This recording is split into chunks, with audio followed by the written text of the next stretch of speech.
Morning, my dear student. Today I am going to start new topic. The name of this topic is natural vegetation and wildlife. प्राकृतिक वनस्पति और जंगली जानवर जिसको बोलते हैं वन प्राणी। अब देखिए इसमें यह बताया गया है कि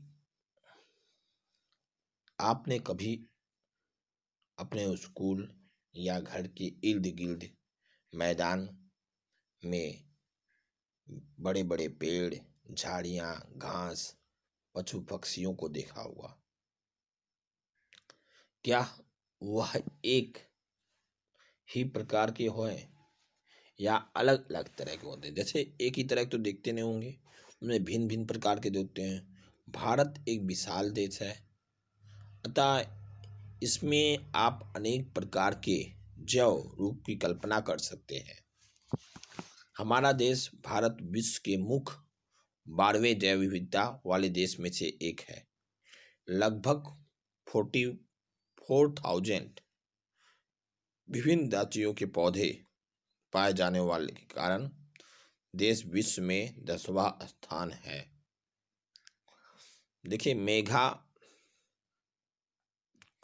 मेगा बायोडाइवर्सिटी।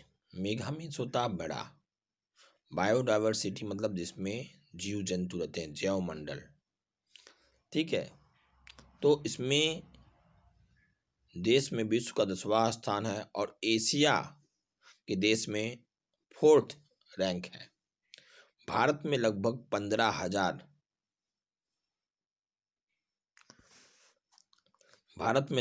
15,000 फूलों के पौधे हैं, जो विश्व के फूल के पौधे का 6% है।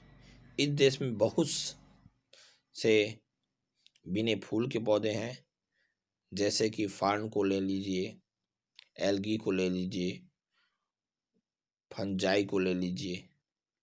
भारत में लगभग 90,000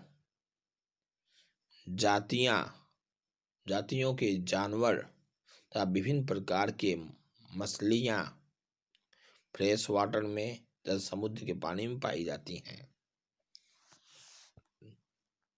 फिर यह कहा जा रहा है प्राकृतिक वनस्पति का अर्थ क्या होता है? नेचुरल वेजिटेशन का रेफर टू क्या कहा था? वनस्पति वह भाग है जो मनुष्य की सहायता के बिना अपने आप स्वतः ग्रो होता है।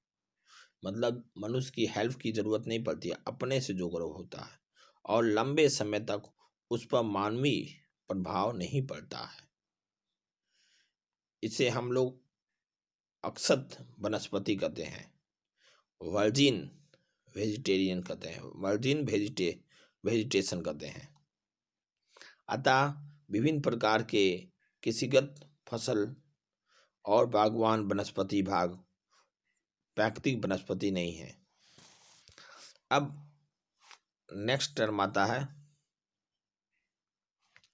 कि वनस्पति जगत शब्द का अर्थ किसी क्षेत्र में किसी समय में पौधों की उत्पत्ति से है। इस तरह प्राणी जगत जानवर के विषय में बतलाते हैं। वनस्पति और वन प्राणियों में इतनी विविधता निम्नलिखित कारणों से होता है। देखिए, पहला रिलीफ मीन धरातल और लैंड मीन भूभाग। भूमि का वनस्पति पर डायरेक्ट और इनडायरेक्ट, प्रत्यक्ष अप्रत्यक्ष प्रभाव पड़ता है। क्या पर्वत जो होते हैं, पठार होते हैं या तथा मैदान होते हैं, शीतोष्ण कटिबंध में एक ही प्रकार की वनस्पति नहीं हो सकती है। धरातल के स्वभाव का वनस्पति पर बहुत प्रभाव पड़ता है। उपजाऊ भूमि पर प्राय कृषि की जाती है और जो उबड़ खाबड़ असमतल भूभाग होते हैं, जंगल घास के मैदान, जिन पे वन प्राणियों का आश्रय किया जाता है। फिर देखिए सॉइल, विभिन्न स्थानों पर अलग अलग प्रकार की मृदा पाई जाती है, जो विभिन्न प्रकार के वनस्पति के आधार पे है। मरुस्थल की बलुई मृदा और कटीले झाड़ियाँ तथा नदी के डेल्टा श्रेणी में डेलिशियस फॉरेस्ट पाए जाते हैं। पर्वत के ढालों में जहाँ मृदा की परत गहरी होती है वहाँ शंकुधारी वन पाए जाते हैं। आ जाइए अब टेम्परेचर में तापमान में क्लाइमेट के अंदर देखिए जो the character of the extent वनस्पति की और विभिन्नताएं विशेषताएं तापमान और वायु सभी पर निर्भर करते हैं। हिमालय पर्वत के ढालू वाले भाग पे प्रायद्वीप के पहाड़ियों पर 915 मीटर की ऊंचाई से ऊपर तापमान में गिरावट वनस्पति के पनपने और बढ़ने का प्रभावित करते हैं।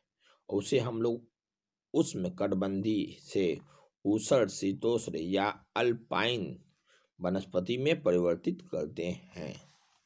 Okay my dear student, today offline work write down about natural vegetation and wildlife. What is natural vegetation and what is wildlife? See you again next day. Have a nice day.